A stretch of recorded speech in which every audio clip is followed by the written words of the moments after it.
Hi అండి. ఈ రోజు నేను పల్లీ పట్టి చేస్తున్నాను. 2 రోజుల డిస్టర్బెన్స్ వచ్చింది కాబట్టి పెట్టలేకపోయాను. ఈ రోజు పల్లీ పట్టి చేస్తున్నాను.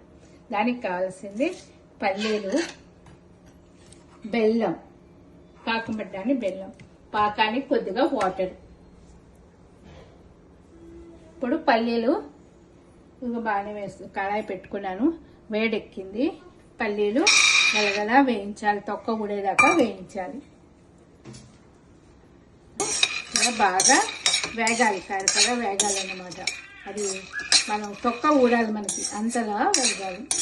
చాలా సేపు, కొంచెం టైం పడుతుందండి. కొంచెం హైలో పెట్టి వేయించేసుకోవచ్చు. ఇదిగోండి, పల్లీలు పొట్టు ఊడేదాకా వేయించాలండి. అంటే అంత బాగా వేగాలి, చాలా వేగాలండి. కొంచెం ఇవ్వండి, పల్లీలు ఇంకా వేగాలండి. కొంచెం టైం పడుతుంది, పచ్చి పల్లీ కదండి, టైం పడుతుంది. అవి ఇంకా బాగా వేగాలి. ఇగోండి వేగిపోయాయి. ఇగో చూసారా ఎంత చక్కగా వేగిపోయాయో. ఇవి వేగిపోయినవి వేరే ప్లేట్లో పళ్ళలో తీసుకొని కొంచెం చల్లారాలి.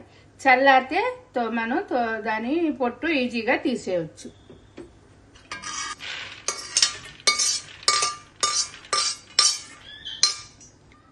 ఇవ్వండి, ఇప్పుడు ఇవి ప్లేట్లో పోసుకున్నాం కదండి. ఇవి ఫ్యాన్ కింద చల్లారి పెడితే తొందరగా చల్లారిపోతాయి. చల్లారాక మనం ఈజీగా ఇట్లా పట్టుకొని ఇలా ఇవ్వండి, పల్లీలు ఇలా మొత్తం పొట్టు తీసుకున్నాను. పొట్టు తీసుకుని బాగా నలిపితే కొన్ని బద్దలుగా అవుతాయి, కొన్ని ఉంటాయి. బద్దలుగా అయిపోతే ఇంకా బాగుంటుంది. ఇప్పుడు కళాయి పెట్టుకున్నానండి. అందులో కొంచెం వాటర్ పోయాలండి, ఎక్కువ అక్కర్లేదు. కొద్దిగా వాటర్ పోయాలి. ఇప్పుడు మనం బెల్లం, దానికి సరిపడా బెల్లం వేసుకోవాలి.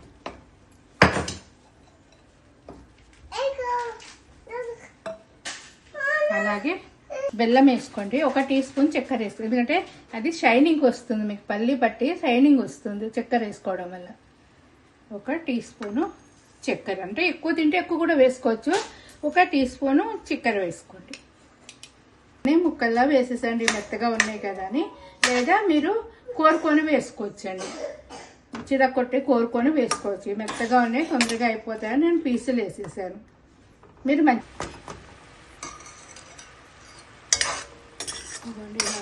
మొత్తం బెల్లం కరిగేదాకా ఉండాలి. బెల్లం కరిగాక పాకం వస్తుందండి. మొత్తం బెల్లం కరిగిపోవాలి. ఇది మనం బెల్లం మనకి పాకం వచ్చిందా లేదా టెస్ట్ చేసుకుందుకు వేరే బౌల్లో కొద్దిగా వాటర్ పోసుకోవాలి. వాటర్ పోసుకొని ఈ పాకం ఉంది కదండి, ఇది ఇలా పోసుకుంటూ ఇలా వేసుకోవాలి. ఇలా వేసుకుంటే మనకి తెలుస్తుంది పాకం వచ్చింది లేనిది. ఇంకా రాలేదండి, ఇంకా ముక్కలు చిదగాలి కదా. ముక్కలన్నీ అయిపోయాక పాకం వస్తుంది లేనిది చూసుకుందాం.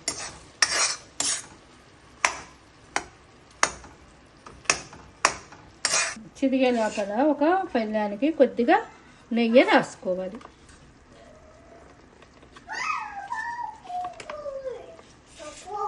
నెయ్యి కానీ నూనె కానీ ఏదైనా రాసుకోవచ్చండి, ఎందుకంటే మనం ఈజీగా తీసుకోవడానికి వస్తుంది. నెయ్యి కానీ నూనె కానీ రాసుకుంటే మనకి దీంట్లో నుంచి తొందరగా తీసుకునేందుకు ఉపయోగపడుతుంది.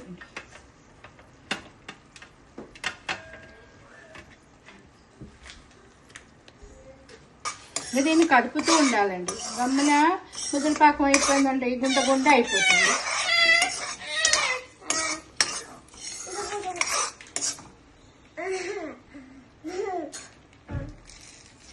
ఇగో ఇలా చూసుకుంటూ ఉండాలి మనం, లేత పాకం వచ్చిందా గట్టి పాకం వచ్చిందా అన్నది ఇలా చూసుకుంటూ ఉండాలి. ఇగో చూడండి, ఇప్పుడు ఇలా వచ్చింది కదా, అంటే ఇంకా ఇది లేత పాకం. మనం ఇలా అంటే అక్కడ శబ్దం రావాలి. శబ్దం వస్తే మనకి ఉండపాకం వచ్చినట్టు. ఇలా ఉంటే ఉండ చేసుకోవచ్చు. కొంచెం రాణిస్తే మనం చిక్కీలా పోసుకోవచ్చు. ఇప్పుడు ఈ ఇలా వచ్చింది కదండి, ఇది మనం ఉండగా లడ్డూగా నొక్కుకోవచ్చు. లేదు మనకు లడ్డు కాదు చెక్కి కావాలి అనుకుంటే ఇంకొంచెం పాకం రానివ్వాలి. ఇది నెయ్యి వేసుకోవాలండి. నెయ్యి వేసుకుంటే మనకు రుచిగా ఉంటుంది. ఇందులో కొద్దిగా పాకంలో కూడా నెయ్యి వేసుకోవాలండి. ఇది చూడండి పాకం ఎట్లా వస్తుంది. ఇది మళ్ళా ఒకసారి వాటర్లో వేసుకొని దీనికి ఉండపాకం వచ్చిందా గట్టి పాకం వచ్చిందా అన్నది తెలుసుకోవాలి. మనం నీళ్ళల్లో వేసుకుంటే మనకి ఈజీగా తెలిసిపోతుందండి. ఉండపాకం వస్తే లడ్డుగా చేసుకోవచ్చు. కొంచెం సౌండ్ వచ్చింది కదా ఇప్పుడు. ఇగో ఇలా సౌండ్ వస్తే ఇప్పుడు ఇంకా ఇది పల్లీలు వేసేసుకోవాలి. పల్లీలు వేసి తిప్పుకోవాలండి. శుభ్రంగా కలుపుకోవాలి పల్లీలు వేసి. అలాగే మొత్తం ఇది కలిసే కావాలి కాబట్టి ఆపామనుకోండి గట్టిగా అయిపోతుంది మనకి. ఇప్పుడు పల్లీలు కలిసాయి కదండి. ఇప్పుడు దీన్ని శుభ్రంగా మంచిగా కలుపుకోవాలి.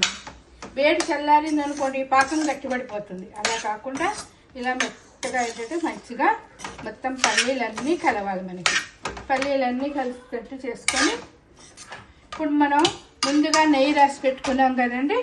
ఆ పల్లెల్లోకి తీసేసుకోవాలి. ఆ ప్లేట్లోకి ఇదంతా తీసేసుకోవాలి.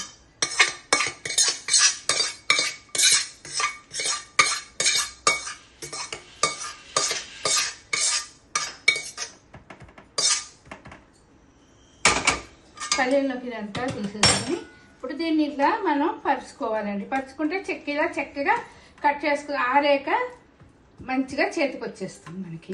ఇప్పుడు దీన్ని మనం పీసుల్లా కావాలన్నప్పుడు చాకుతో వేడి మీదే కట్ చేసుకోవాలి.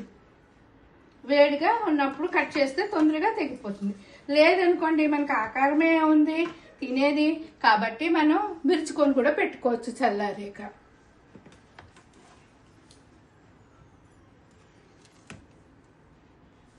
పోతుంది కదండి.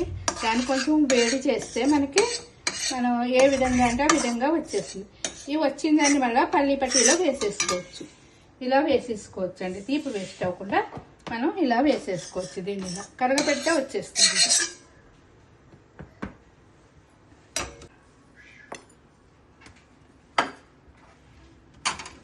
ఇదిగానండి పల్లి పట్టి రెడీ అండి. చూసారా దుకాణంలో కొన్నట్టే మనకి వచ్చింది. దుకాణంలో అంటే ఇంకా పలుచగా వేస్తారు. బట్ట మీద వేసి రొట్టెల కరం దాంతో ఇట్లా నొక్కితే పలుచగా వస్తుంది. మనం ఇంట్లో కాబట్టి ఇలా చేసుకున్నామండి. రెడీ అయిపోయింది. మరి ఓకే అండి. వీడియో చివరి దాకా చూసి లైక్ చేయండి. Thank you.